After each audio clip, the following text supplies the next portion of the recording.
Good evening, my beautiful ladies. Thank you so much for joining us. I want to say thank you to HaKadosh Baruch Hu for allowing us to continue our weekly classes. And thank you to all of you for joining us weekly. I can't thank you enough. I would like to dedicate our today's class for the entire Klal Yisrael, including for Refuah Shlema, Avinam Yosef Nissim ben Shoshana Rosa, Esther Malka bat Shura, Tamara bat Ksiya, Maxim Yehuda ben Yafa, Moshe ben Yafa, Sarah bat Shoshana, Chana Bracha bas Tzipora Chaya, and all the sick people of Klal Yisrael. Malkilche ben Shura, Larissa Leah bat Shura, Mazal bat Shura. Also, Mordechai ben Akadam, Nana bat Sarah. Also, for Leilu Nishmat, my mother, Shoshura bat Chusni, Tzipora Chaya bat Sarah, Sarah bat Chusni bat Marit, Rabbi Zachariah Shimon Wallerson, Ben Yitzchak Cohen, Dr. Zelenka, Wolfsov Ben Leah Cohen, and also the Rav Chaim Kanievsky, Kfir Ben Shiri, Ariel Ben Shiri, Shiri Bat Sarah Imenu, Hirsch Goldberg Palin, and all the Niftarim and Niftarot of October 7 before and after. May all those who are sick have complete refuah shlema. And may all those who are healthy should be even healthier and stronger and should serve Hashem with a vibrant health. And there should be parnasat tova ad blidai.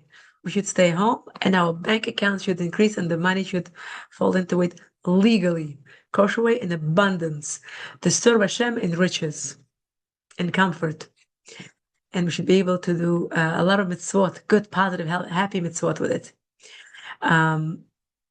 Also, Leilu Nishmat, Sar bat Tamara, one of our classmates, Olga Munarova's mother, passed away, Sarah. So today, she passed away yesterday. So today is her, was her Levaya. So we're going to mention her name, Sarah bat Tamara. Also for Zivug Hagun. Esther, I'm so sorry to bother you. Some guy passed away yesterday also, but he's back tomorrow morning, also from Israel. They're going. His name is Simha Ben Miriam Yusupov. I don't know if you saw it on the Facebook, but this is a guy. He's an old guy, but he suddenly died, passed away naturally. He was sick, Okay. but he was naturally passed away. Okay. Mm-hmm. Okay, thank you, Ella. We are on a recorded line. And I'm sorry. Just so you know. Okay, thank you. Okay. For Zivug Hagun, for Batya Bat Nelly, Mekadosh Baruch, for Yaakov Yitzchak Esther Malka, and all others who are single, Kadosh Baruch Hu should send you the right Zivug Bekarov, the right clarity, and the right person, the right family. You know, it reminded me of someone. Someone reached out to me yesterday before I started the class, even though we're in recorded line, but there is a lot of lessons to be learned. Person is actually not the first time a person reaches out to me, and everything is amazing from outside.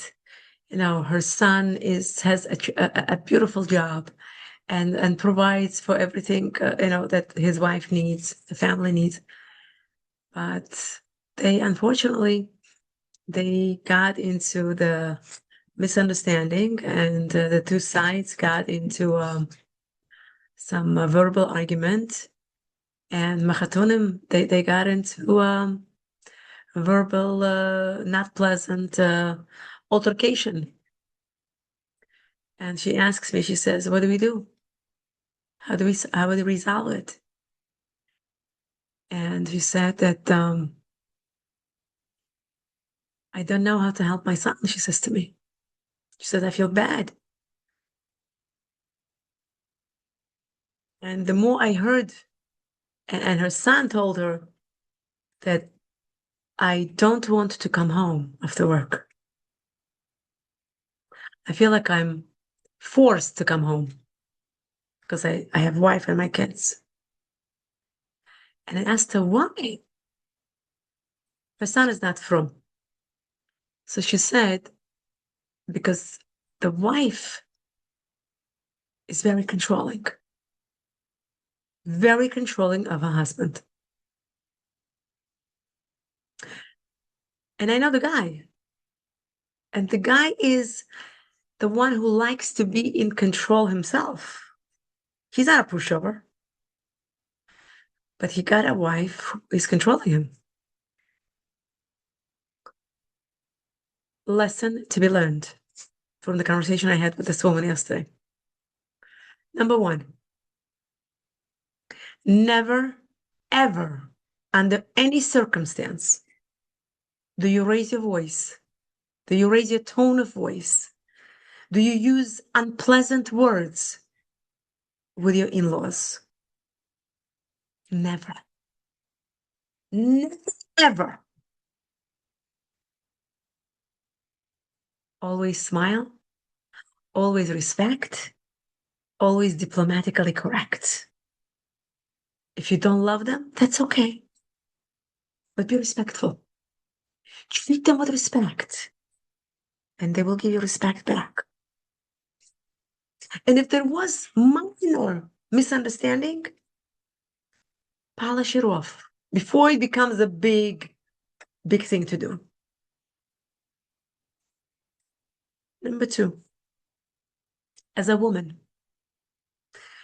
we have to understand that we cannot control anybody, and we should not. I understand we're talking about that is traditional home at the best.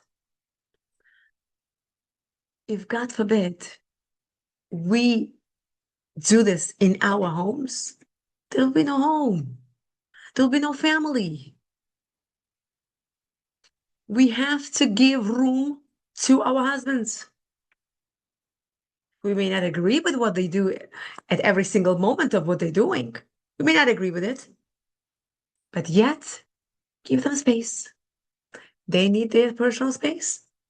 And don't forget to keep your own personal space. Do not allow, forgive me, do not allow anybody to enter your personal space either. You need your personal space, he needs his. What does personal space mean? When your husband says, I want to go and learn, or I want to go and whatever, I want to go to the gym, or I want to meet with my friend and he's having a birthday, or whatever it might be, it's okay. It's totally okay. I understand. You know, when we take it hard as women, when our husbands don't spend time with us, don't give us the attention and care and spend time with us, and then we say, excuse me, you are gonna go with your friend, you're gonna go to gym, you're gonna go to your mother, you're gonna go to whoever you want to go to, you don't even spend time with me, I'm your wife. That's when the problem comes. So the husband and wife, we have to invest into each other, even if you don't feel 100%. It's okay. It's okay. Respect, you cannot take away. You have to be caring.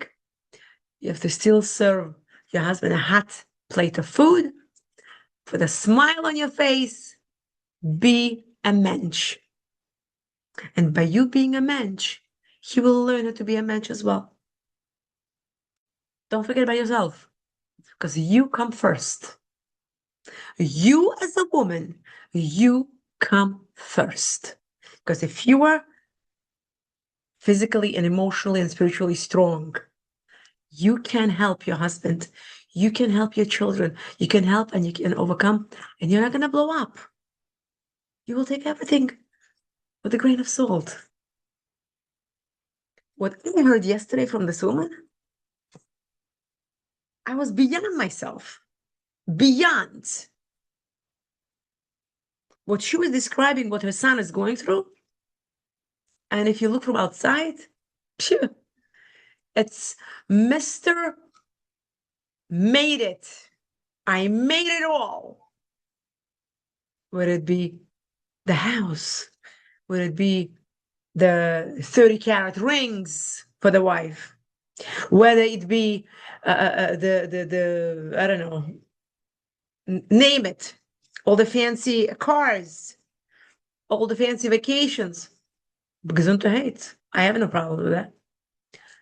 And yet he said to his mom, I have everything, but I have emptiness inside of me.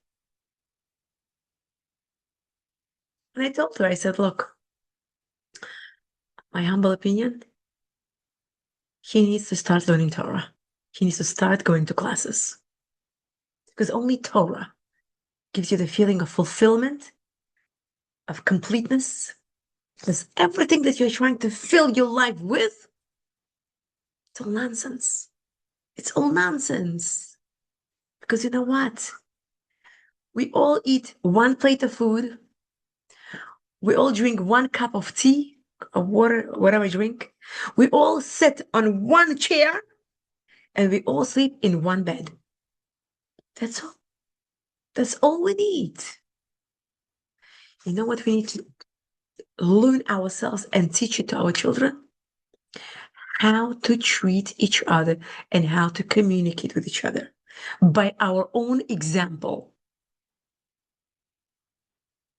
By our husbands talking to us with respect, with love, with care, and us talking back to our husbands with respect, with love, with care, and towards each other in the family, because everything is absorbed. Everything is absorbed. You know, I'll give you an example of my husband's friend who he grew up with, and I'm going to go straight into the last. Sorry, I got distracted because yesterday's conversation was quite heavy. And I feel like if this is happening in our community, we have to talk. So my husband grew up with a friend of his whose father was abusive. And he was 10, 11-year-old, whatever he was, the kid. He would come to yeshiva with my husband in school. In school. And he would say, he would cry. And he would tell over the pain that, his father hurt his mother, whatever. And he would say, if I ever, get married as an adult, and God willing, I will, I don't want to do what my father did. I don't want to become what my father has become as a father and as a husband. I want to be exact opposite. The guy grows up, becomes an intelligent, intellectual, highly intelligent, as a matter of fact. And he is, he lives in Israel. He got married. His wife, he is Bahraini, his wife is Ashkenaz. And he had 3 beautiful children. And he lived with his wife for 25 years. I remember when my oldest son was 3 years old and we went to cut his hair to Israel, we actually met him and his wife. Lovely family. And when a few years ago, I would say, my husband told me this and this friend of mine got divorced. I said, really? What happened? So he said, unfortunately, whatever he grew up with his father, he actually, even though he wanted to do the exact opposite, he wanted to do exact opposite of his father because he hated it. And he said he unfortunately was living the same life with his wife and his kids. He couldn't hear one word. He couldn't hear one noise. If the kids spoke a little bit higher than a certain level of noise that he was able to handle, he would lash out or scream out. They cannot make noise. Well, look, I understand as a parent. I totally understand. But there's a way to say it. There's a way to say it. So, unfortunately, after 25 years of being together, that friend got divorced from his wife. His wife got divorced from him, whatever.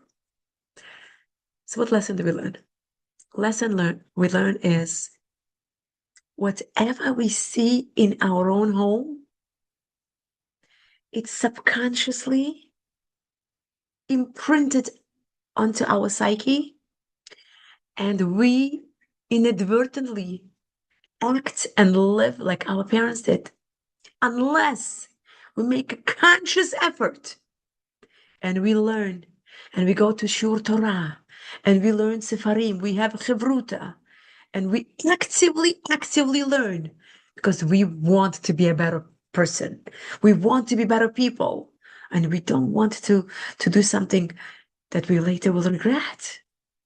Only then, and only if you have Siyata Dishmaya, if Hashem wants to give you heavenly assistance, will you be able to succeed? There's no other way. There's no other way. So we have to make sure that there is no screaming in the house. Or if there is, we have to work on ourselves to minimize our tone of voice.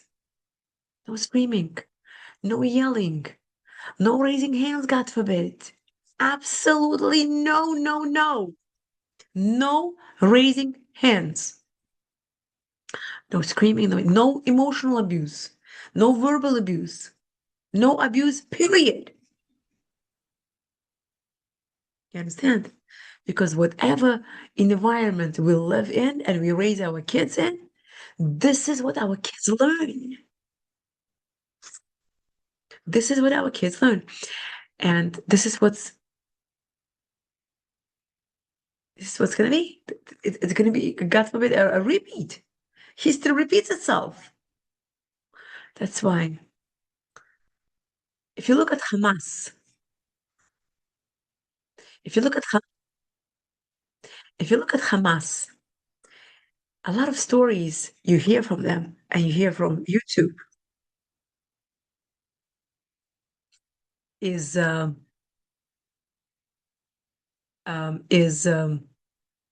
they grew up. The kids who grew up in Hamas families, they grew up with abuse. They grew up with violence. They grew up with complete disrespect for people's lives. And that's why they're so immune to it. That for them, it's normal to hurt somebody, to kill somebody. It's normal. Nothing abnormal or unusual. But we, as Jews, we have to raise our families exact opposite. We have to be so sensitive and so attuned to be loving, to be caring, to be respectful, and to teach the kids by personal example and with explaining that we speak respectful. This tone of voice or these words are not allowed and not accepted in this home, in this household. And that's it. We have to cut it in the bud. This way it doesn't go further. We have to raise the kids where the kids are happy.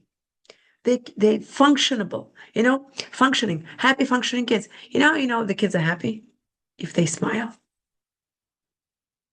If they smile. If you see gloomy kids, unhappy, something is going on. But if they're always smiling, happy, hopefully there's a happy atmosphere around them. They're happy. If they're always too serious, we need to talk. We have to get things out of them. Because too much serious is also not too good. Depends on, the age. Refuah Shalema also Levi Yosef ben Zulaycho. Okay, with that, I will leave it at that. As a general comment. That was beautiful. Thank you. באמת. Much When needed. yesterday, when the woman reached out and we were talking for hours, you have no idea what went through my head. Her son is a multimillionaire. You would never even think that he's going through this. Never in your wildest dreams. And she's like, I said, it's very hard. It's very hard. One thing she mentions to me, this woman, she says, I come to my daughter-in-law's house. This woman is very clean. And her daughter-in-law is not as clean as this mother-in-law wants her to be. She said, I went to the bathroom, the lady says. And she says, I had my bag with me with my supplies. I felt bad. How can my son live in such a messy home? Or how can my son live in such a and use such a dirty bathroom? She says to me. She says, and I took the schmata and I took all the supplies and I actually cleaned up and made it spotless, a bathroom. She said, my son goes inside and she says, Mom, did you clean the bathroom? Because it looks so nice and clean. And she says, I can't have my son use this kind of a bathroom. And I said to her, it's very nice that you want your son to live in a clean bath, use the clean bathroom. But maybe it was not a good idea to do it in your daughter-in-law's home. She doesn't want the intrusion into privacy. I don't think it's a good idea. Yes, I understand you. But there's a limit. How much we can get involved. There's a limit what words can we say. There's a limit how we can treat each other. In-laws will be in-laws. I admire in-laws that have overpassed the regular in-laws level and they have become closer than your own family. I look up to these people. I admire these people because that takes a lot of efforts. And I know these people. I personally know these people. I'll give you one example. I have a neighbor, a few blocks down. She has a daughter-in-law. They don't live here right now. They moved. And I once talked to this neighbor of mine, and she said, when we had a conversation with my daughter-in-law, she says, and her daughter-in-law is Moroccan, and she herself is Bahraini.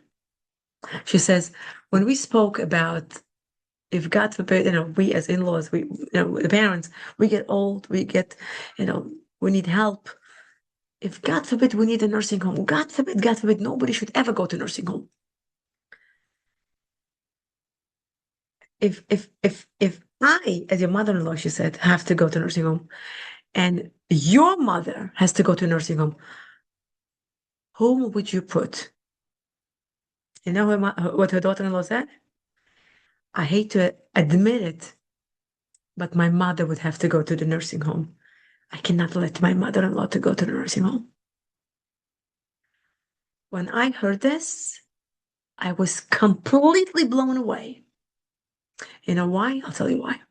Because this mother-in-law did so much goodness to her daughter-in-law to such an extent that her daughter-in-law views her as the most closest person on planet Earth.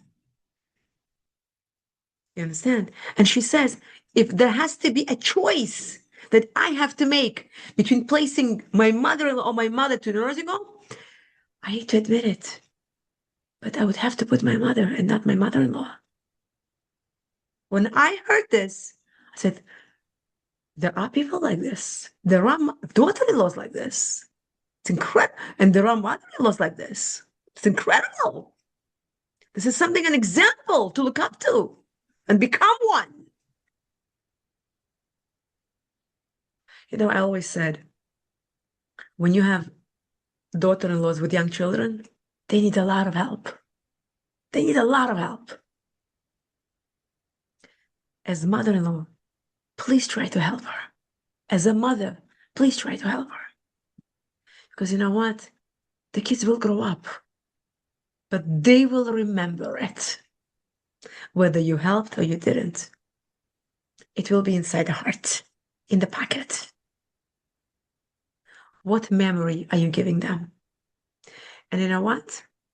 The way you treated them when they were young, that's how they will treat you when you're going to get old. The way you treated your daughter-in-laws and your children when they were young, when you grow old, and this is not my words, these are words of Rabbi Pesach Krohn. When you grow old, and when your kids grow up, they will treat you the way you treated them when they were young. Period. And we cannot expect anything from our children, believe it or not. In America, forget it. It's not Soviet Union, where everything is respect of utmost, and you bow down to your parents, their authority. You still have to be authority here too. But here, if your kids do what you ask of them, that's a bonus. That's a bonus. And that's not my words. That's Rabbi Pesach Krohn's words. Okay. We go straight to the booklet, The Secret to Simcha. Okay, and we are page 106, day 43. The awesome outcome of applying someone's wrongdoing to ourselves.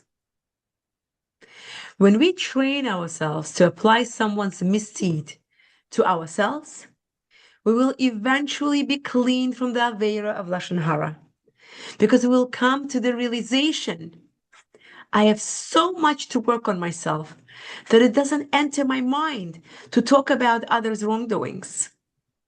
I'm so busy trying to correct my own negative traits through comprehending the message that Hashem wants to teach me through others' wrongdoings. That's correct. We just discussed the whole, I don't know how many minutes. Yeah, exactly. So which comes to tell us, when we see somebody's wrongdoings, Hashem is teaching us how much we have to correct in us. You understand? We will also be saved from the Aveira of mitchabet bekalon chaveiro, which is the sin of feeling great about oneself at the expense of others. Which means if we're putting others down and we make ourselves feel great, that's a sin. We can't put others down and make ourselves feel great. We can't do that. It reminds me of a story.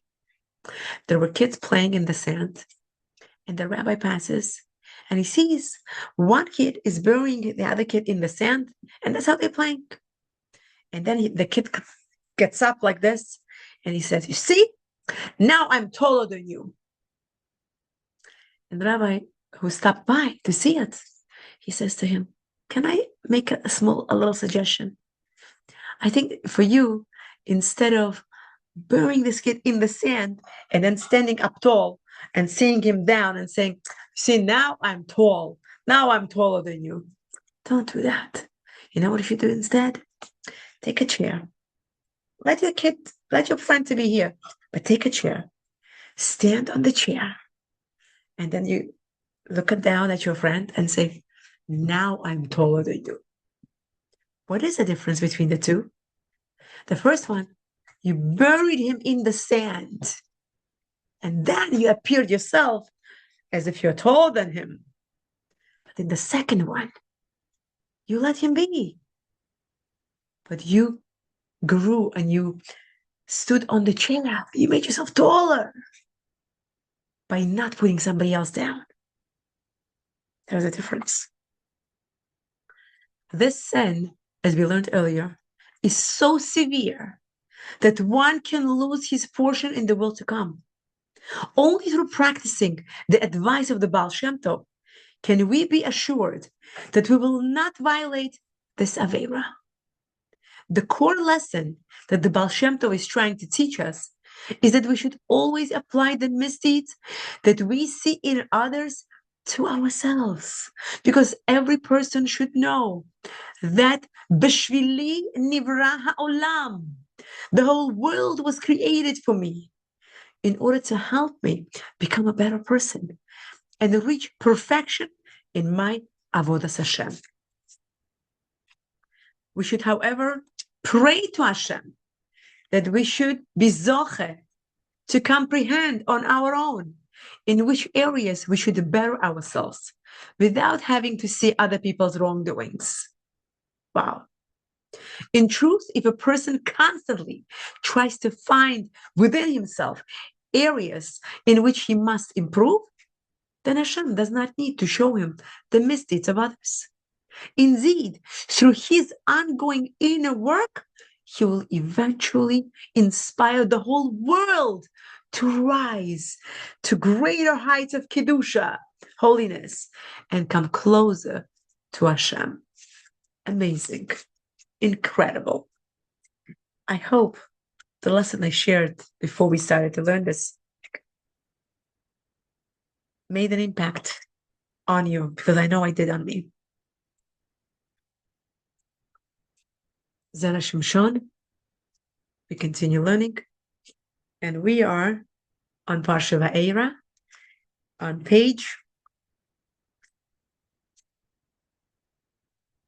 116. Bezrat Hashem, in the Zachut that we are learning, Zera Shimshon, may the blessings and promise of Zera Shimshon that the author promised be fulfilled upon all of us. We should be always healthy. We should be always well. We should have a peace of mind. That we should have a parnasa tova. We should have a shalom bayit. We should have our home filled with our children like olive shoots around the table. May whatever we need and we want, HaKadosh Baruch Hu fulfill us all our needs and give us whatever we need. And the entire Klal Yisrael. Va'era, the 4 reasons for Yetzias Mitzrayim. And he said to him, Moshe, I am Hashem, and I appeared to Abraham, etc., with the name Kel Shakai, Aleph Lamet, and then Shin Dalet Yud. Moreover, I established a covenant with them to give the land of Canaan. Additionally, I heard the cries of the Jewish people. The Zera Berach point out that there are 4 separate reasons enumerated in these psukim as to why Hashem is going to redeem the Jews from Egypt. 1. Rashi explains that when Hashem said, I am Hashem, Hashem meant that he can be trusted to pay back those who so merit. Being that Avram, Yitzchak, and Yaakov Avinu were righteous, they deserve that their descendants should not be enslaved to the Egyptians forever. 2. Hashem promised with the name Kel Shakai that he would redeem the Jews. See Rashi 6:3. 3. On top of this, Hashem made a special covenant with Avram, Yitzchak, and Yaakov that he would eventually give their descendants the land of Eretz Israel. Lastly, 4, the Jews themselves were worthy of being redeemed, as the pasuk says, I heard the cries of the Jewish people. As Rashi explains, all 4 reasons are necessary for the Jews to be redeemed, since at a first glance, each one by itself should have sufficed. Were it only for the first reason, the merit of Avram, Yitzchak, and Yaakov, the Jews would not have been worthy of redemption, that Shimshon says, since they did not act in the ways of Avos. They served Avodah Zarah, they violated the mitzvah of Milah, etc. And therefore, they weren't worthy of being called the children of Avram, Yitzchak, and Yaakov. To this, Hashem added that he had promised by his name of Kel Shekai that he would redeem them. With this, Hashem was implying that in the merit of the Torah, we are learning the Torah now, so proud of you, that the Jewish people would eventually accept and fulfill. They're worthy now of being redeemed. This is because the Torah is what keeps the world running. And the name of Kel Shakai is the name Hashem set limits to the world with when he created it. The world, the way we know it, is due to the name Kel Shakai, Si Chagiga 12a. Being that the Torah is what keeps the world running, and Hashem promised to take us out of Egypt by his name of Kel Shakai, Yetzias Mitzrayim had to be in merit of keeping the Torah. You understand? Still, the argument exists that right now, the Jewish people were not worthy of being redeemed. Thus, even though they would eventually have the merit of the Torah, this was not the reason for them to be taken out of Egypt early. They should have stayed in Egypt until the 400 years were up. This is why the third reason that Hashem made a covenant is needed. The halacha is, Choshen Mishpat 73:7, that if someone swears he will pay his friend by a certain date, and that day turns out to be Shabbos, he must pay him before Shabbos. Similarly, Yoredeya 2:30-12. If a person promises to do something by a fixed time, he should do it as soon as he can, lest he forget about his promise and the time passes without him fulfilling his promise.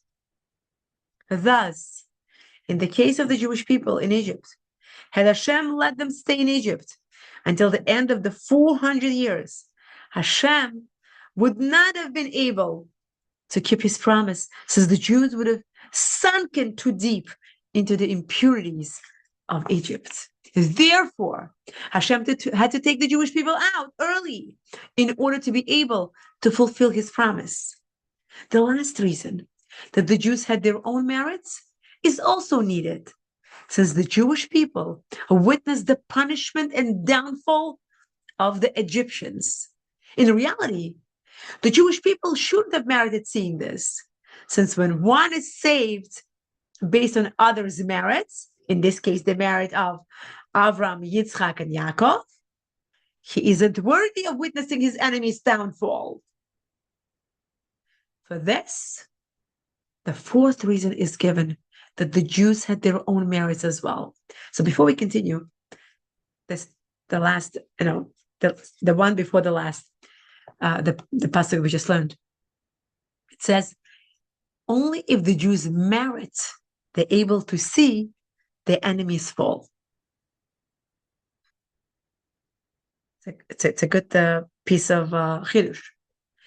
The Rosh Shimshon clarifies that although the Jews were indeed on the 49th level of impurity, and they served Avodah Zarah, the pasuk refers to them as naked and bare. Yecheskel 16:7. This description clearly depicts the Jewish people's situation in Egypt. The same way any normal person who is naked wishes to be given clothes to wear, so too the Jewish people desired to serve Hashem. It was only because of the impurity of Egypt that they fell so low. As well, the Yalkut Shimoni says, B'Shalach 2:40, that the Jews were redeemed in the merit of their emunah. Thus, indeed, the Jews did possess merits. They desired to serve Hashem and their emunah in Him. Amazing, amazing, amazing, amazing chiddush. The plague of blood, lucrative for the Jews. And the fish that were in the Nile died. The Medrash says in Shmos Rabbah that the Jewish people became rich from the plague of blood. This came about because the Jews were the only ones who had access to fresh water, drinking water, which they subsequently sold to the Egyptians.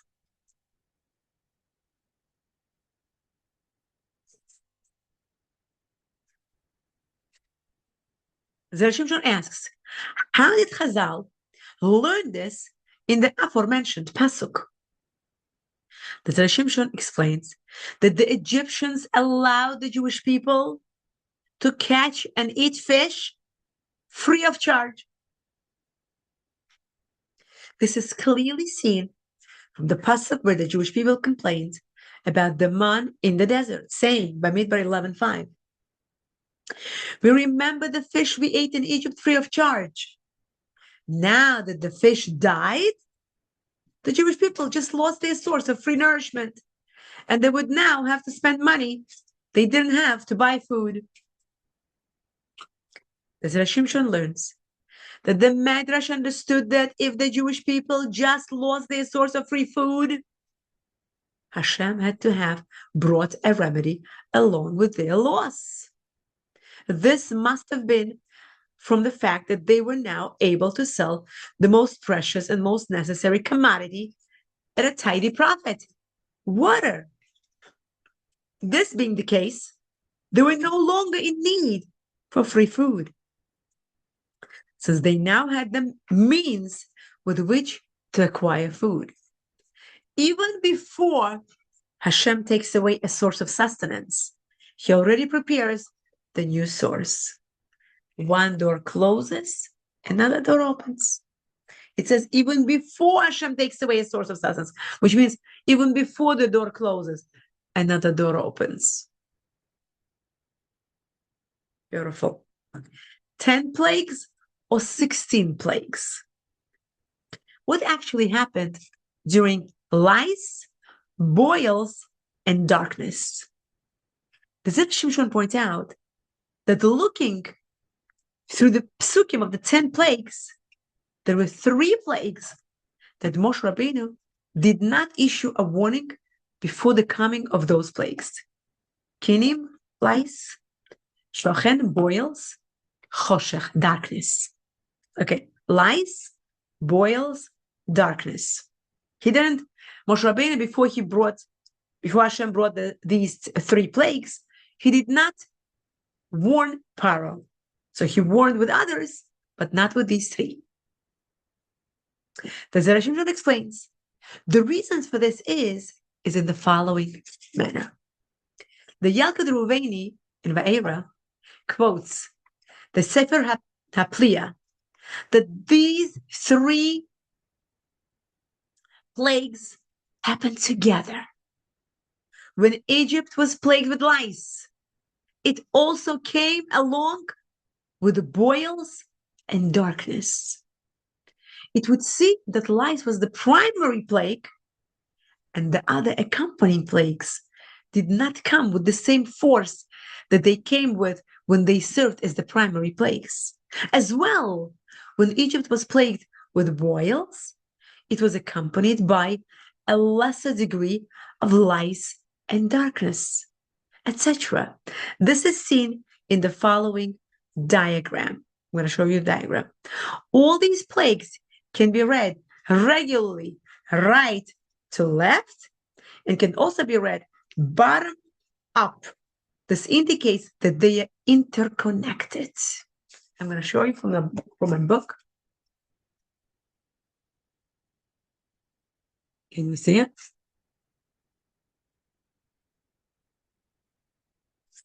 You could see it's tiny, but I see a box. So you could read. Yeah, no, I see the letters, right? You could read from top to bottom. Let me see. Am I saying it right? No, from right to left. And you could also read from bottom up. And they all come up like this. Kinim, shochen, choshech. And then you could up.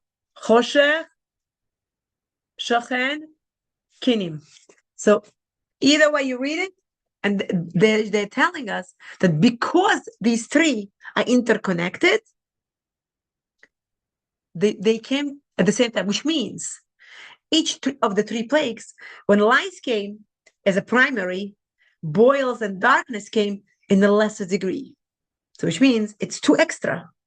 And then when the boils came, Lice also came with darkness with a lesser degree, another 2 extra. And then the same thing with the darkness. When the darkness came as a primary, then lice and boils came in a lesser degree, another 2. So which means 10 plus another 2, 2, 2, that's 6. So 16. So Hashem shows us, wait, is it 10 plagues or 16 plagues? For this reason, Moshe Rabbeinu did not warn Paro before the arrival of these plagues, since had he warned Paro about lice, Paro would have said that Moshe was wrong. So it wasn't only lice that came, but rather lice, boils, and darkness as well. He could not warn Paro about the other 2 plagues that would be accompanying the lice, since it was not yet the time for the other 2 plagues to serve as the main plague. This is why no warning preceded these plagues. Fascinating. Absolutely fascinating. Love it. Okay, thank you. And we continue learning, which I absolutely love, love, love. And that is Grow Through Torah, Rabbi Zelek Pliskin.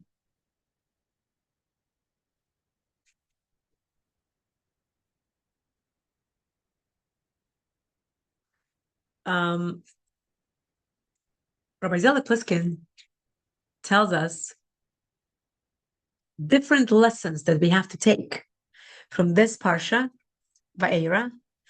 You know, we all know that every time, every week, we have our parsha of the Torah, that energy, whatever happened in that week, we go through in every generation, every year. So that energy comes and we live in that energy, the energy of that parsha. And it's very, very highly advised and recommended to read the parsha. That's why men are encouraged to do Shnai Mikra twice. They read the parsha twice to know the entire thing, to read it. There's a mitzvah. It says whoever learns, they're going to be blessed with the long life. Now, to give encouragement to others, speak in a way they can relate to. And this lesson, Rabbi Zelek Pliskin says, to take from this pasuk that I'm about to read. And Moshe spoke so to the children of Israel, and they did not listen to Moshe for anguish of spirit and hard work. Listen to this. Rabbi Meir Simcha Cohen explains that they did not listen to the previous message that Moshe gave them, which was that they would come into the land of Israel.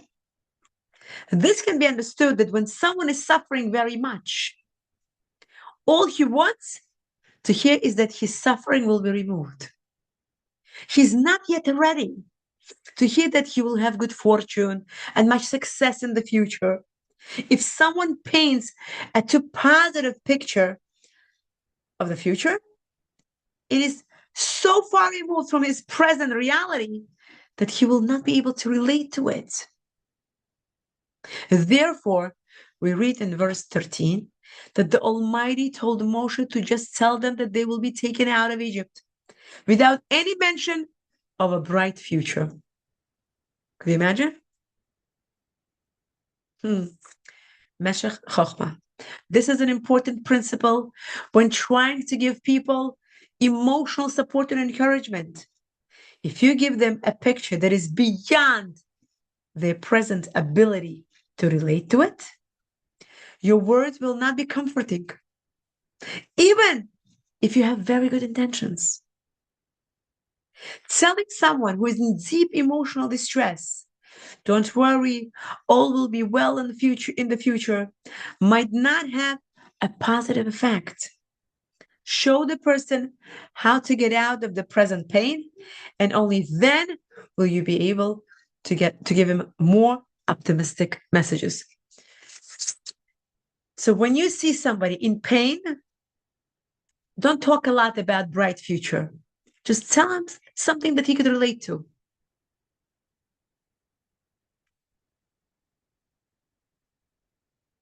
And that we have Like what? Do you have an example, Rabbani? now, did you notice when a person becomes sick, God forbid, and when he goes to the doctor, The doctor doesn't tell him, "Oh, don't worry, you're still gonna be fine. You will still be able to work and make money and buy a big house." And he doesn't tell these things. Why?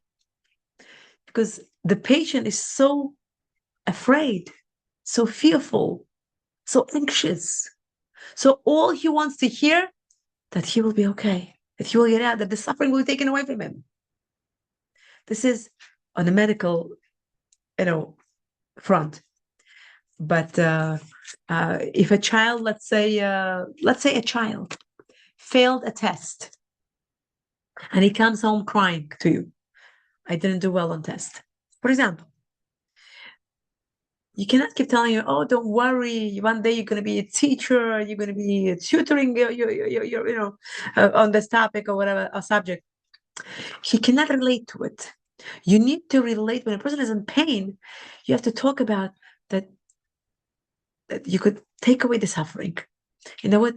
Come, let's learn together. Mommy's going to help you. We'll learn together. We'll study together for your test. This way we'll do better next time. Something that we can help a person to understand that relates to immediate, not far away, but immediate. I have a question. Let's say you have a friend who had her second broken engagement. How are you supposed to what are you gonna, "Oh, don't worry, you'll find the right one. Everything's gonna be great. On to the speed for now, how are you supposed to say that's relatable now?" First of all, broken engagement, we don't know if it broke, it broke. It was meant to be. But the fact that it's 2 broken engagements, doesn't matter how many, it means it was not the right one to begin with. But every person, it says that every person that is merely mentioned, even forget about engagement, even mentioned, just mentioned for the shidduchim. Let's say somebody has a son and somebody has a daughter. "Oh, how about this girl for your son? Or how about this boy for your daughter?" Just talking. We didn't do anything. We didn't meet yet. Just bare mentioning of it. It says in our holy books that by itself brings the real shidduch one step closer. And you know what? It's better for that girl to have a broken engagement than a broken marriage. Hashem saved both of them from a future disaster.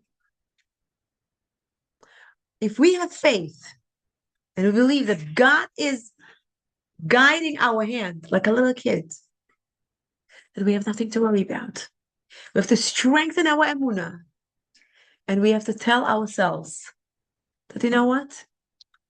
If it's the right one, he'll come back to me. If it's mine. But if it's not the right one, then Hashem knows. Hashem knows. Hashem knows what he's doing. Hashem is perfect. It says there was a Rav Meir, that whenever he was alive on earth, whenever something he saw around him that was not as perfect as we would like humans, he would pray hard, and we're not saying don't pray, and he would make Hashem to change his mind, so to speak. And as he grew older, he had students, and his students told him, "Rebbe, when the right time comes in 120 years, when you meet God, we want you to come to our dream and tell us the truth. What do you see up there?" And sure enough, time comes and Rav Meir passes away. And the students come to his gravesite and they pray. They say Kaddish. They say, "Please, you promised that you're going to come to our dream and tell us. You didn't come yet. Please, please, please. We want you to come and tell us." And it says that he comes to their dream and he says, "If I knew how perfect Hashem is and how perfectly. He runs the world. All what I asked for, I probably wouldn't even do even half of it. He said, Hashem is running such a perfect world that I don't need to do anything. It's unbelievably perfect. We may not understand it because we don't see all the pieces of the puzzle together. So just be there for that girl, whoever had a second broken engagement, and tell her, listen, I'm here for you. And I said, and tell her that, validate her feelings. Tell her it must have been not easy. I'm sorry you have to go through this. And just bear in mind that, in order to help you to go through this, I think strengthening an emunah would help and would go a long way. That's it. Thank you. Anyone in a leadership position must develop the traits of patience and tolerance. So Rabbi Zalek Plitkin teaches us from this parsha, how do we learn this particular lesson? From the following pasuk. And the Almighty spoke to Moshe and Aharon, and he commanded them about the children of Israel. Shmo 6:13. Rashi comments that the Almighty commanded Moshe and Aaron to lead them gently. Gently. They were told to have patience in dealing with the Israelites. This, writes the Shalom, is a lesson for any person in a position of leadership. Whenever you are in a position of authority, be very careful not to get angry at the people you are dealing with. Watch out that you do not scream and shout. The reward for a leader who has this patience is very great. Shnei luchos abris va'era. There are two possible attitudes for a person in a position of leadership. One is a personal power. The person seeks leadership for his own ego. He demands that people listen to him because of his selfish vanity. Such a leader will become angry when people do not follow his orders. How dare them to disobey me? His entire focus is on his own success. The only reason he cares about other people is because that is how he will be successful. The people he deals with are not his goal, but just a means to an end. The end being his own self-aggrandizement and power. Such a leader will get angry easily. But the Torah ideal of leadership is just the opposite. The entire goal of leadership is to help as many people as you can. The focus is on the benefit of the people you're dealing with. Such a leader's focus is on being of service to others. When they're suffering, he realizes that they're likely to be moody and complaining. The more difficult they are to deal with, the greater the need for patience and tolerance. That was the Almighty's command to the first leaders of the Jewish people. This is the model for all future leaders, regardless of whether you have the authority over a large amount of people or just a small group, such as class or your own children. This lesson applies to you. Every difficult encounter is a tool for growing in the trait of patience. Someone who consulted the Chazon Ish very frequently once spoke to him in a manner that he thought would get the Chazon Ish angry. He therefore asked the Chazon Ish not to become, that he should not become angry at him. The Chazon Ish replied, "In my store, this product does not exist." Here, Hador, volume 3, page 49. So in other words, we cannot get angry. We have to talk gently and patiently and be patient. How many times you tell your kids to do something?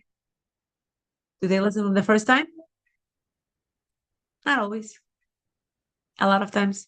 It's 2 times, it's 3 times, it's 4 times. It's certainly not very pleasant for a parent to repeat it oneself. So we have to learn how to speak to them, that they should hear us, and do it from the first time. Sometimes I tell my kids, you don't listen to mommy? It's okay. When you call me from school and say, I don't like school's lunch, can you please bring me lunch? I'm going to do the same thing to you. You don't listen to me, I don't listen to you. It's a two-way street. All of a sudden, they shape up. They understand. They want their mommy to listen to them. Oh, when it comes to their needs, they understand. Good. Let them. Feel joy when you plan to fulfill a good deed. Obviously, you talk to the children who are older, who understand such language, not to the young kids who are toddlers. You talk to someone who already has understanding, and they just choose not to listen. And when you tell them, it's not nice not to listen. Your parent asks you something, you get up and do it. Big deal. Feel joy when you plan to fulfill a good deed. And Moshe and Aaron did as the Almighty commanded them, so they did. Rabbi Yosef Karo, the author of Shulchan Aruch, commented on this verse that Moshe and Aaron did not yet do what the Almighty commanded. Only later would they approach Paro on behalf of the Jewish people. The reason why the Torah states that they did as commanded is because they accepted upon themselves to do it. The sincere acceptance is considered as if they actually followed through and took action. Do you know, if it's raining or snowing or whatever the weather is, and you really, really, really want to come to the shiur, and you feel like, I wish I was there, I wish I could come, I wish I could go, I'd be there and listen. It's such a mechaya, kaif. You know that the strong desire that you want to go to the class, it counts to you, it equals as if you already went to the class. Do you know that? Why? Because your kavana, your intentions were that you strongly desired to go to the class. So when you take upon yourself acceptance that you want to do it, it's as if you already went through this and you took action. Sincere acceptance. Whenever you sincerely plan to do a good deed, feel the joy of doing a mitzvah. Just planning without taking action will not accomplish very much. I plan to be a doctor. Okay, so are you going to medical school? Are you studying? Are you preparing for the entrance exams? No. Just planning without taking action will not accomplish very much. But when you feel joy in positive planning, you will be motivated to take action. The joy of actually doing the mitzvah will be even greater because of your anticipation of performing it. This joy is a manifestation of your appreciation of the opportunities to fulfill the Almighty's commandments and will increase the amount of mitzvahs you do. So when you make food for your family, you're doing a mitzvah. You're feeding your family, you're feeding your children, your husband. You're feeding Hashem's children. You're doing a mitzvah. Feel good. Rabbi Yishai Cheshen used to pray in the synagogue in the Nachlas Shiva section of Jerusalem. Once in Simchas Torah, during a kakafos, when there was much joy singing and dancing in the synagogue, there were a number of laborers who were sitting in a corner and did not take part of the festivities. Rabbi Yishai approached them, and with his face radiating from joy, he pleasantly invited them to join in the dancing. You who study Torah have what to be joyous about, they said to him. But we did not study Torah a whole year. Why should we have joy? You should know, Rabbi Chesed said to them, on Simchas Torah, there are two Chasanim, Chasan Torah and Chasan Bracious. Why is there two? Chasan Torah represents those who studied Torah the entire year and have joy for what they have already learned. Chasan Bracious represents those who have not studied Torah the past year, but have accepted upon themselves to study Torah the coming year. They have joy for what they are planning to do. Now you can come and join us and experience joy for the future. Can you imagine? Those people felt very positive about this and said, we're willing to accept upon ourselves to study Torah, but who will teach us? Rav Yeshaya assured them that he will teach them on a regular basis. Right away, they joined the dancing, and the joy was noticeable on them. They arranged regular learning sessions, and it greatly elevated those people. Maitmuyos, Yerushalayim, page 112. Could you imagine? Honor seeking will cause a person much suffering. The Almighty said to Moshe, go to Paro in the morning. Behold, he's going out to the water of Nile, and you should stand to greet him upon the edge of the Nile. Shmos 7:15. Rashi comments that Paro used to go early each morning to the Nile to relieve himself. The bathroom. He claimed to his people that he was God and did not have normal bodily needs. Rabbi Chaim Shmulevitz used to comment on this, that we see how people seek honor, do so even though it leads to much irrational and almost insane behavior. One can imagine how much discomfort Paro suffered to keep up his facade of being a god. Each day he suffered physically. What was his actual gain? Very little. He was an absolute monarch.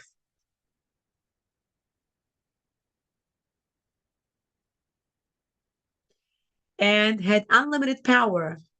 There was not really any practical difference whether people considered him a human powerful ruler whose slightest word could bring death to an insubordinate subject, or whether they considered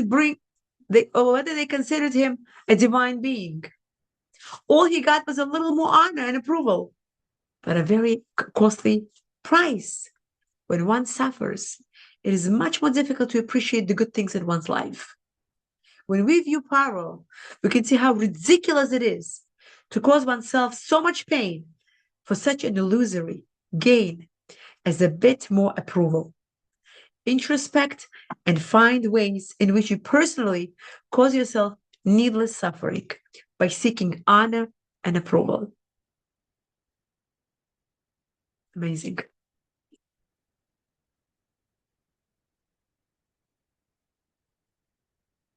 Learn to pay attention to the Almighty. Oh, that's a good one. That's a fantastic one. Oh. Moshe warned Pharaoh and the Egyptians that there was going to be a devastating hail that would destroy living creatures who remained out in the open. Those who feared the word of the Almighty from the servants of Pharaoh brought his servants and his cattle into the houses. And those who did not pay attention to the word of the Almighty left their servants and cattle in the field. Shmos 9:21. The Torah does not state that there were people who did not believe that Moshe's warning was true. Rather, the Torah states they did not pay attention.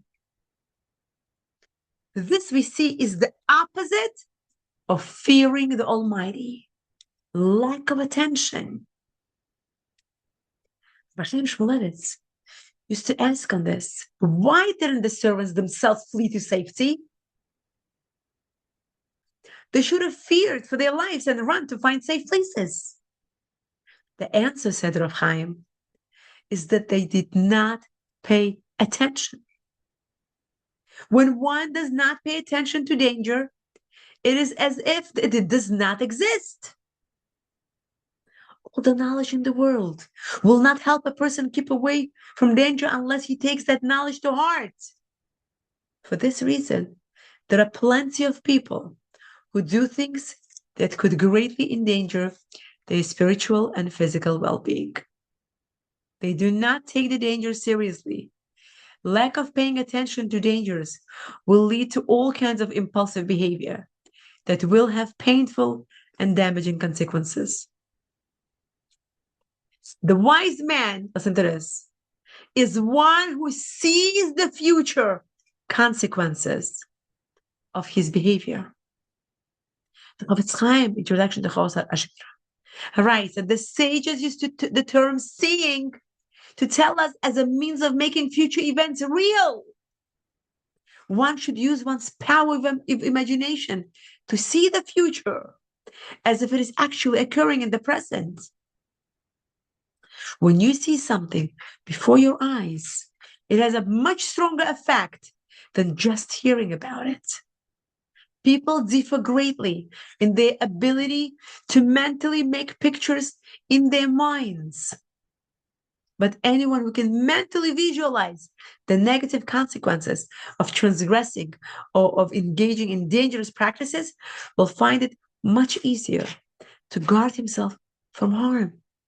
Make an effort to see the future as a present reality. So in other words, if you do anything unhealthy now, and you don't see what consequences you're going to have later, that's not so smart.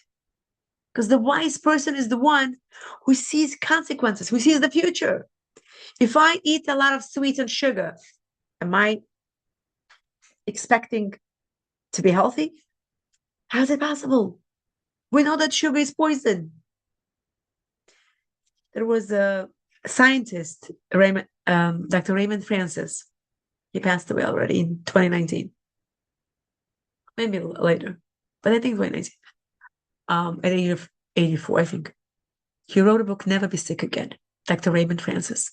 And he said, he was asked, if you could tell one thing to change in a person for health, one thing to change, what would you tell that person to do?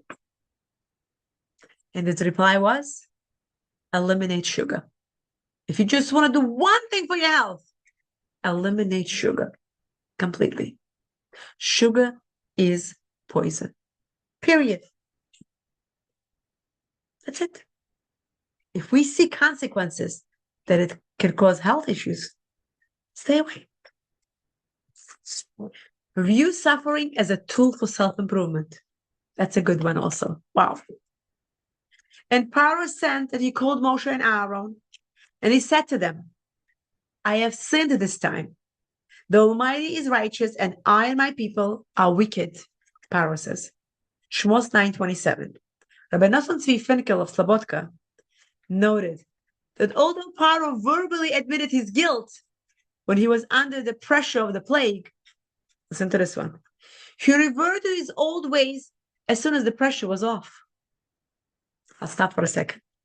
It reminds me of a story of a woman who came to Reb Kanievsky. She was not so observant of the mitzvahs, and she had been suffering from the oozing wounds on her legs. Her legs would ooze wounds. The discharge will come out.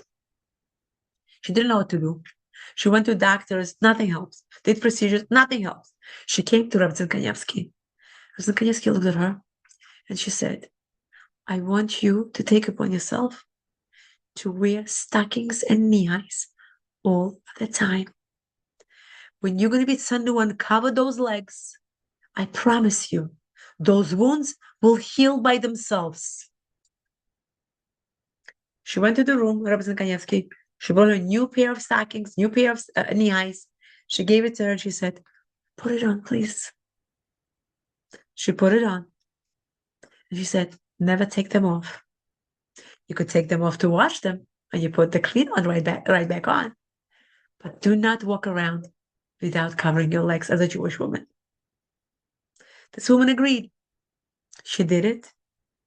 And within weeks, her wounds healed.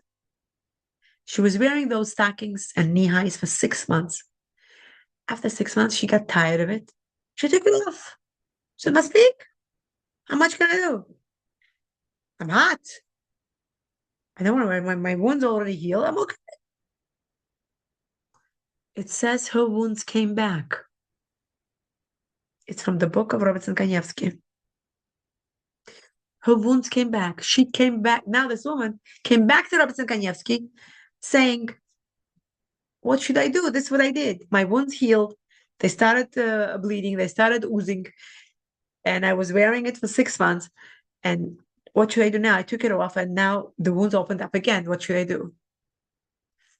The Robertson said, "I'm not sure if it could help again." When we promise something, we have to be a mensch and keep our promise and stay put. Not one step to the left, that's the one step to the right, because you're listening to God. Don't test God. Take care of yourself. So Paro, he admitted his guilt under the pressure of the plague. And he reverted to his old ways as soon as the pressure was off. Just like the example I gave you. The problem was that he viewed suffering with a limited perspective. He viewed suffering merely as a punishment for wrong. That is why he said, "The Almighty is a righteous judge, and his punishment is fair because I have done evil." But the reality of the Almighty's suffering is that there is a strong element of kindness. Suffering is a divine message telling a person that he has something to improve. It is a reminder that one needs to improve oneself. The goal of suffering is to motivate a person to improve his behavior, because Paro viewed suffering only as a punishment. And as soon as the punishment was over, he made no changes. When you view suffering as a means to elevate yourself, you will find meaning in your suffering. While there is still pain involved, it is much easier to cope with. Whenever you find yourself suffering, ask yourself, how can I use this as a tool for self-improvement?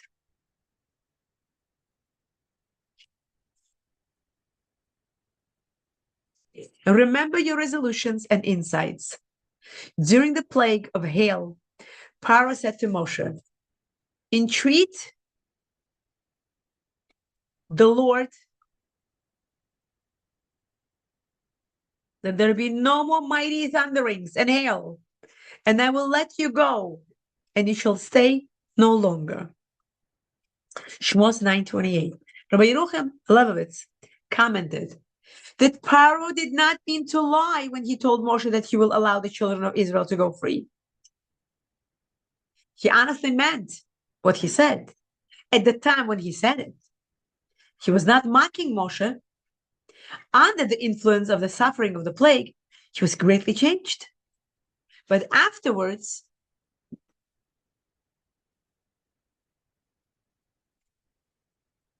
when the plague was removed, he completely forgot about his good intentions.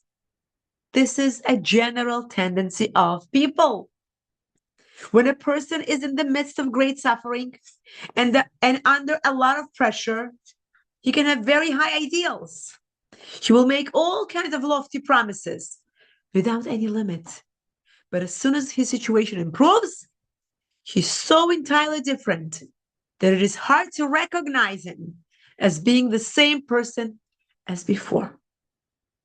When you find yourself in a very difficult situation and make resolutions to improve yourself, remember, those resolutions later on, similarly, anyone whose life is in danger thinks that if he will be saved, he will have a greater appreciation for all that he has. But after things return to normal, It is easy to forget your previous insights and awarenesses. Make an effort to grow from difficult situations. Don't forget about your resolutions and insights. Be firm with your principles, but flexible in your approach. During the plague of hail, the wheat and spelt were not damaged, for they were late ripening. Shmos 9:32. When I read this line, I said to myself, wow, the wheat and spelt were not damaged, for they were late ripening. Maybe that's why the spelt is, they say that it's a little bit better option from the greens. But anyways, Rashi explains that since they were late ripening, they were soft when the hail struck and were able to bend with the wind. This flexibility on their part enabled them to bounce back, and they were not uprooted. This idea has practical applications. We find in the Talmud, in Tanis 20b, the statement that a person should always be as soft as a reed and not as hard as a cedar tree. In Avos de Reb Nosson, we find an elaboration of this theme. When a strong wind comes, a reed bends in the direction of the wind. Because of this ability, although it bends, it does not become uprooted. Regardless of how strong the wind, it remains in its place. A cedar tree, however, does not bend at all.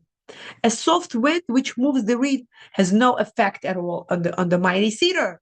But when there is a powerful wind, the cedar breaks and falls. And before I continue, it reminded me of an incident. If you remember, a few years ago, few years ago, there was a very big hurricane here in Queens. And maybe it was in other places too, but I don't know. Don't remember. But here in Queens, and I was a visiting nurse, and I was driving, I remember, and the roads were complete disaster. Complete disaster.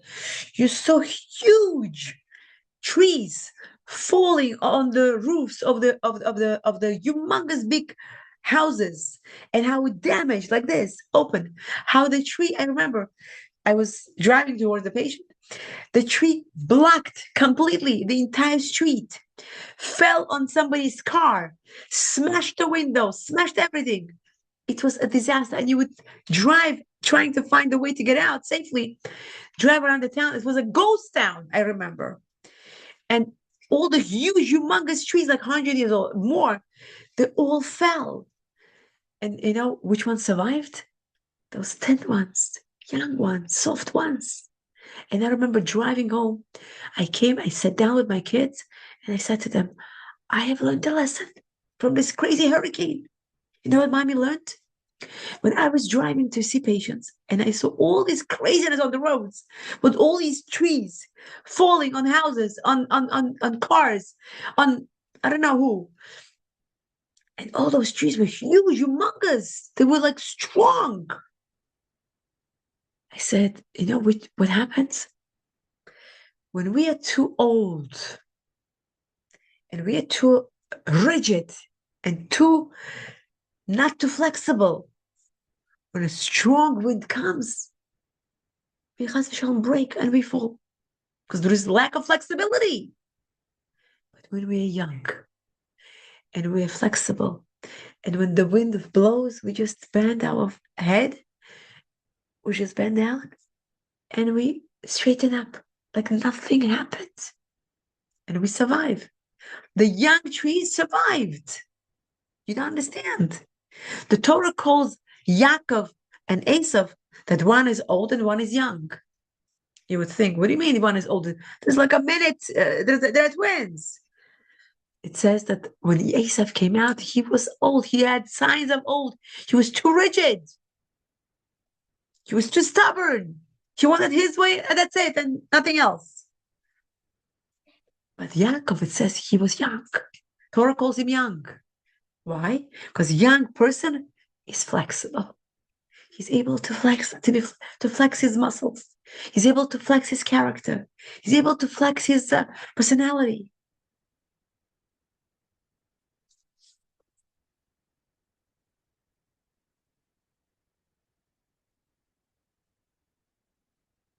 So whenever we are bound by the Torah values, we should remember, we should teach ourselves this is the only thing we should be strong about.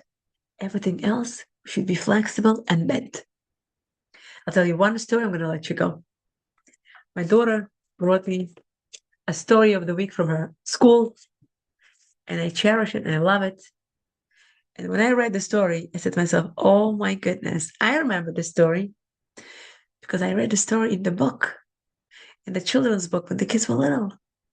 And I'm going to say it because it's an unbelievable story. In 1939, Rabbi Moshe Schneider's yeshiva in Frankfurt, Germany, was closed by the Nazi Gestapo. After Herculean efforts on Rabbi Schneider's behalf by such English notables as the head of the London Rabbinical Court, the Gaon Rabbi Yecheskel Abramsky, 1886-1976, and Chief Rabbi Dr. Joseph Hertz, 1872 and 1946, Rabbi Schneider was granted permission by the British government to re-establish his yeshiva in the Stamford Hill section of London. It was a harrowing time for England as the beleaguered country focused its effort and attention entirely on the battlefields of World War II. The Jewish community was hard-pressed to provide for the influx of refugees from the continent. Under such conditions, it was extremely difficult to raise funds for the yeshiva.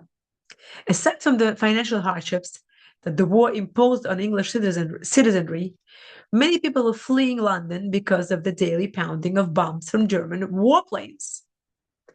The yeshiva itself eventually had to relocate to Manchester for a time. Rav Moshe Schneider and his wife did everything they could to assure the safety and welfare of the Bachrim. The Grodzinski family in Golders Green owned a bakery, and they told Rabbi Schneider that they would donate to the yeshiva all the bread, cake, and rolls in their store that had not been sold for 3 days, but that one of the students would have to come to pick it up. Rabbi Schneider was ecstatic. He was thankful to the Grodzinskis for making such an important food staple available for the Bachrim.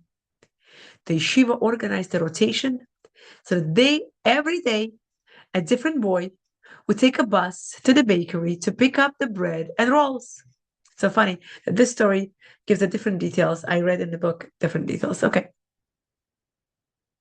It was a tedious and time-consuming ride, and some of the boys did not appreciate carrying the cumbersome bags, which were often messy or coated with crumbs. Some of them tried to find excuses when their turn came, but there was one young fellow named Moshe who never missed his turn to get the bread. Not only that, he would even volunteer to go in place of others if need be. Rabbi Moshe Schneider had very definite ideas about tefillah, prayer. She felt that it was improper for a bacher to get out of bed and arrive at the Beis Medrash just in time to daven.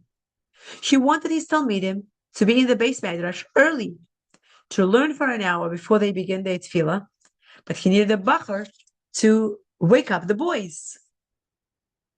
That bacher would have to arise before the others and make sure to get them out of bed at a time when most of them would have preferred to sleep. A second Moshe, a bacher from London, volunteered for that job. He was always shortly after 5 a.m. to rouse the others, making sure everyone would join together for a seder in the Beis Medrash before davening.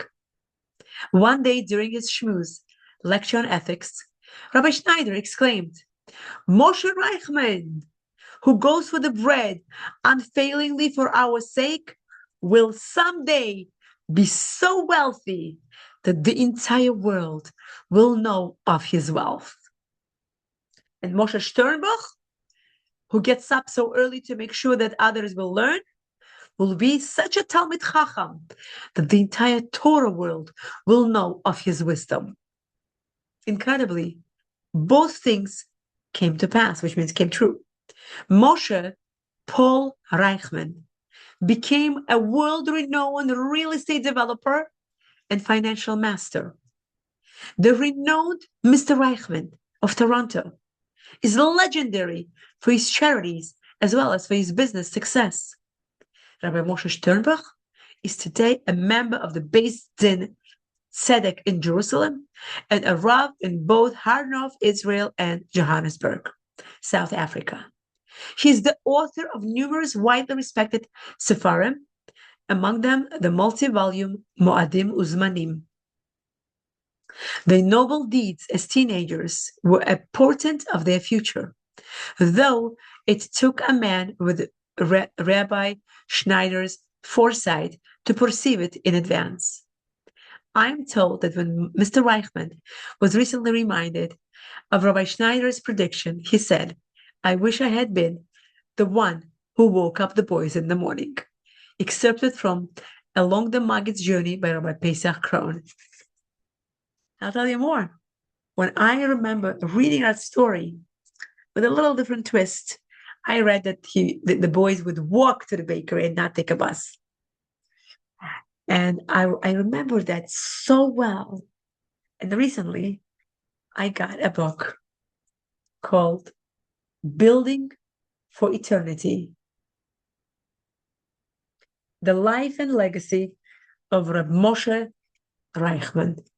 This is the guy that we just learned from the story. This is the guy, Moshe Paul Reichman, who would get the bag of cakes and breads and cookies, whatever didn't sell in the bakery during the war for 3 days, and they would donate it to yeshiva. He is the one who got the bracha, who eventually got the bracha that he will be so wealthy that the whole world will know about him. And sure enough, he was multi-millionaire. And he passed away, but his children are still. Look, if anybody wants to get the book, this is not a promotion. Nobody's paying me for this. I'm just from the goodness of my heart. Building for Eternity. Unbelievable book. I'm reading it on Shabbos. Highly recommend. And with that, I'm going to let you go. I'm sorry I took your time. But thank you so much for staying with us till the end. May Hashem bless you with health, with wealth, with brio. Amen. Refuah shlema, parnasa tova, nachat from your children, easy time raising your beautiful children, shalom bayit with your husband. Parnasa should run after you. You should not run after parnasa. And may HaKadosh Baruch Hu give us all strength to go through whatever challenges we have, each one of us. Hashem should give us koyach and strength. And Hashem should take away all the challenges just because we understand that it's all from Hashem. Just from that knowledge, Hashem should take away all the gzerim. May everybody do refuah shlema. May we greet Mashiach Tzadkeinu Bakarov, b'siyata d'shmaya and in barachamim gdolim. Thank you so much for staying with us today. Amen. Thank you so much. Thank you. Thank you. Have a blessed time. Thank you. Thank you.